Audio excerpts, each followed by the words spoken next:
Side of that is, let's talk about law enforcement. If that knife is still in my face and you have an officer and I have a gun here, a simulation gun, if I'm moving this way, boom, he's got to pull that back, boom, he's got to draw that firearm. Violence destroys.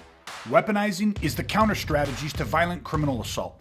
Hey, I'm Greg LaBeouf, aka The Violence Guy, and I'm sharing with you how I went from the victim of a brutal attempted murder to mastering the tool of violence and protecting myself and family, and how you can do the same from the safety and comfort of your own home. Welcome to Weaponizing DIY. Now, we got that knife in my hands. I see people practice this kind of stuff all the time. They go, whoa, I got the knife, boom, boom, and they put pain down range. Then they pull it up and they look or go for some sort of disarm. SNS, the sympathetic nervous system. It is the part of your body's survival mechanism that is responsible for your survival. And here's what it'll do. It is there to help you, but it'll mobilize all your body's resources very quickly.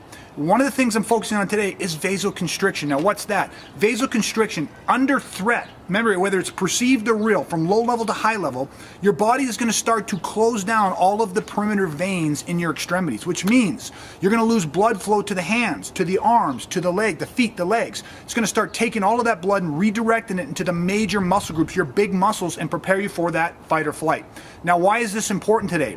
In that situation where I had somebody come up and pull a knife at me, let's say I defended myself and now I get out of the assault and I run. My car is just a block away.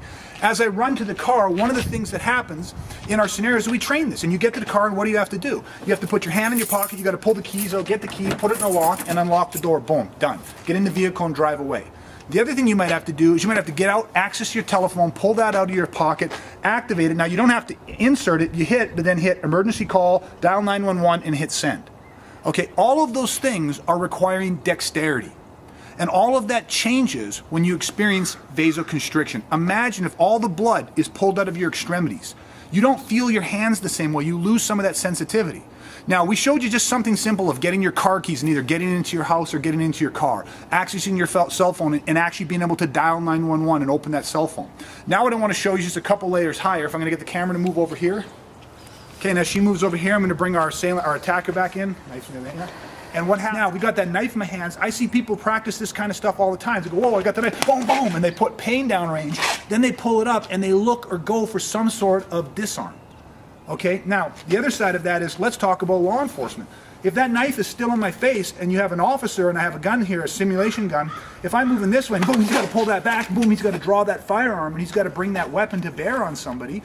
All of that is requiring a certain amount of dexterity. Now, you might think repetition is the key. Whether you're looking for some sort of a disarm and you're looking to get that out of the hands, or you're thinking about accessing that firearm, all of that is repetition, right? Well, here's what I want to tell you. Most people never practice it under the conditions that they're going to experience it.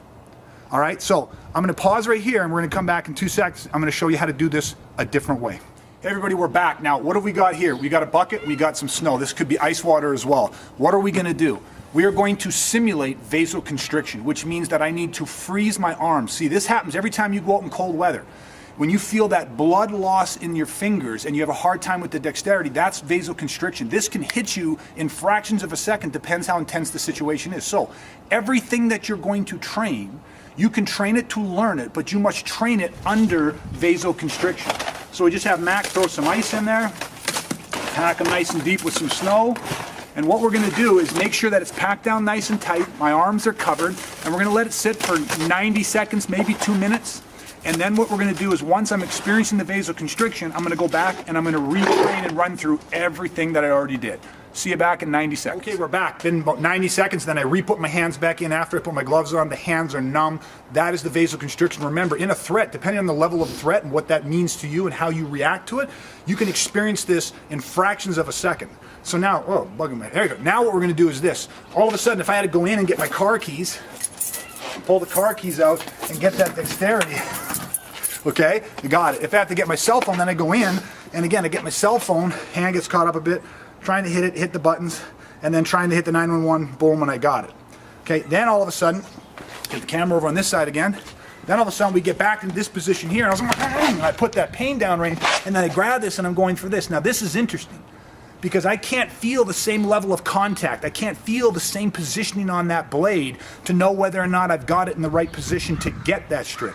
And of course at the end, normally in between each ones, I would refreeze my hands. But at the end of this, for a long time, boom, push back, and then boom.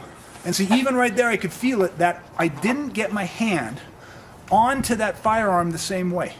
It hit the holster and I had to actually think, is my hand on that? What am I feeling? Because I don't have the same feeling in my fingertips.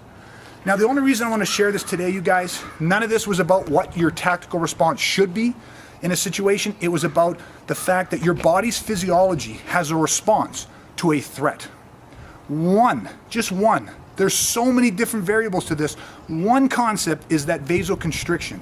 You must train with the vasoconstriction in place. Now, we can run full-out scenarios and we can just get vasoconstriction and experience the physiological changes naturally because of the threat and the intensity of it, but you can also break it out and micro-train it. All right, everybody, practice, put this into it. Work with your hands frozen to experience vasoconstriction, and that way you're never going to be surprised when you experience in a real assault.